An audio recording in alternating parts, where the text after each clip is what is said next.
This is the second video in how I work physically. And in this video, we are going to talk about TUT, which is time under tension. Now, as a disclaimer, I am not a certified fitness professional. I'm a fitness enthusiast, and I've done a lot of research and learned a lot of things. And I'm not a fitness professional. So I encourage you to do some of your own research in addition to listening to what I have to say. In my research, what I've read and heard is that it takes about 45 seconds to a minute, depending on the exercise, to fully fatigue your muscle or your muscle group, depending on what that exercise is. And that's what we want to do. When we are exercising and our goal is to build muscle, we need to fatigue the muscle. Only once the muscle's fatigued will it repair and rebuild back stronger. So when I do that with a general workout, I again work out with a stopwatch. So if I do push-ups, which is a very typical common exercise, unless I'm just trying to impress myself or somebody else, I'm not gonna try to go for some maximum number of push-ups. What I'm going to do is do push-ups for 45 seconds to a minute. And I'm going to accomplish the goal of fully fatiguing the muscle group in that amount of time. So I'm not going to go for 10 push-ups or 15 push-ups or 20 or whatever the number happens to be. I'm going to do push-ups for 45 seconds to a minute. Now, one thing to keep in mind with TUT is your muscles need to be moving. So in the case of a push-up, and this applies to guitar playing as well, but in the case of a push-up, as a for example, when you're pushing up and you're in that fully locked position, your muscles are not under tension. You have a lot of stability because your joints are all locked in that position. It's only when you're lowering yourself and pushing yourself back up that your muscles are under tension. And so if you're doing an exercise using TUT principles, you need to make sure that you're actually using the muscle to fatigue it properly. So to demonstrate this principle, I have the Handmaster. I have the Gripmaster here as well. Let's go ahead and use the Handmaster, and I have my stopwatch again. So what I'm going to do is count down 3, 2, 1, boom, and I'm gonna hold this open.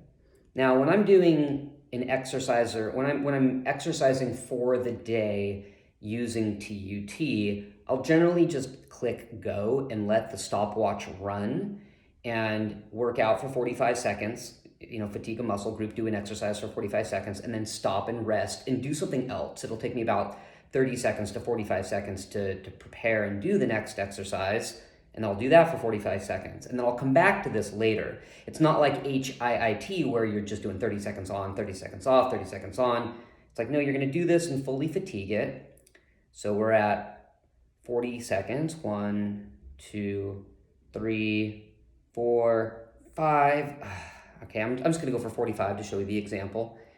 And I might go on to other things. And then I'll come back to that and do that again. But I'm not gonna stop the stopwatch. I'm just gonna let it run. And even if I'm working out for guitar, so I'm gonna do a full fitness routine for my hands and fingers, arms, all that stuff, I'm still just gonna let the stopwatch run. So right now I'm at 110, maybe give it to like 115 or 130 and then go back at that again.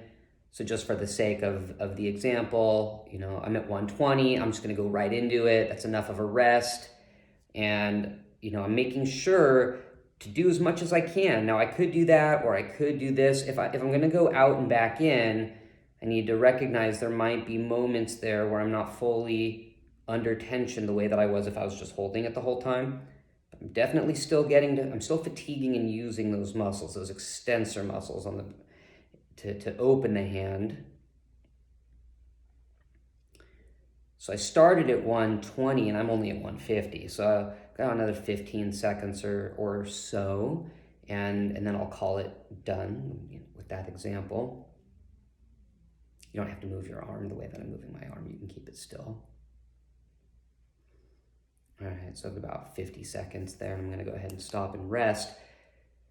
So that's how I'm going to work out all of my muscles. It's no different than if I'm doing bicep curls or push-ups or pull-ups or whatever. I'm going to treat my fingers and hands no different than any other part of my body that I'm exercising.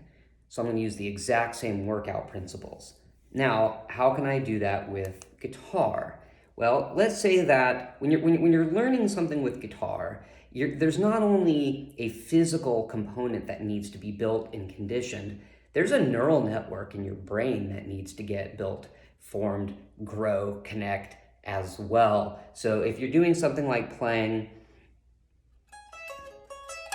which is a triplet pattern, and you're not sweeping, you're not doing that, you're picking every note. There's a lot more to do there. There's a lot more to pay attention to. And the way that I'm going to work that exercise is I have a metronome over here, a metronome app on my iPad. And for anybody who's interested, I'm using the Pro Metronome app by Emu Labs. I paid for it. I don't get anything for saying that. That's just what I happen to buy and use. It's at 145, so it's not that fast. So I'm going to start the start the stopwatch, and I'm going to work for 45 seconds, and then I'm going to rest. So how that's going to look, start at 15 seconds and then go to 1 minute. 10, 11, 12, 13, 14,